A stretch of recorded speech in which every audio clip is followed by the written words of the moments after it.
আসসালামু আলাইকুম গাইস, সবাই কেমন আছো? আশা করি সবাই ভালো আছো। আলহামদুলিল্লাহ আমিও খুব ভালো আছি। তো তোমরা তো আগের ভিডিও দেখেছিলে, বি গার্ডেনে গিয়েছিলাম, তো সেখান থেকে বেরিয়ে পড়েছিলাম। আসার পর এদিকে বাড়িতে দেখছি আর একটা আত্মীয় চলে এসেছে। তো আর একটা চাচাতো দিদি আর বোনাই এসেছিল।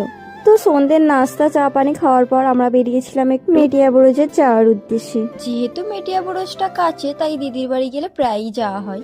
আর আমাদের কিছু কেনাকাটা করারও ছিল। তো আমরা নাজিরগঞ্জ ঘাট থেকেই আমরা লঞ্চটা ধরবো, ধরে ওপারে যাব। আর আজকে হাটের দিন ছিল বলে তাই জন্য লঞ্চ পুরো ভর্তি, একটুকু খালি ছিল না। তারপর আমাদের লঞ্চটা ছেড়ে দিল। দেখো রাত্রের ভিউটা কি সুন্দর লাগছে না? তারপর আমরা চলে আসলাম।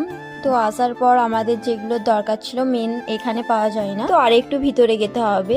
একটা মুদিয়ালি মার্কেট আছে, ওখান থেকেই আমরা কিছু কেনাকাটা করার জন্য আজকে এসেছি। আর তার উপর ঘুরতে তো আসি। ভিড়টা দেখতে পাচ্ছ কত ভিড়, প্রায় সময় আসলে এত ভিড় থাকে না। তো আমরা কেনাকাটা কমপ্লিট করে এদিকে একটু ফুচকা খেয়ে নিচ্ছিলাম। তো ফুচকাটা খেয়ে আমরা বাড়ির দিকে রওনা দিলাম। তো আজকের ভিডিওটা এই পর্যন্ত। ভালো লাগলে লাইক কমেন্ট শেয়ার সাবস্ক্রাইব করে দিও। তোমাদের সঙ্গে দেখা হবে নেক্সট একটা মিনি ব্লগে। ততক্ষণ সবাই ভালো থেকো, টাটা বাই।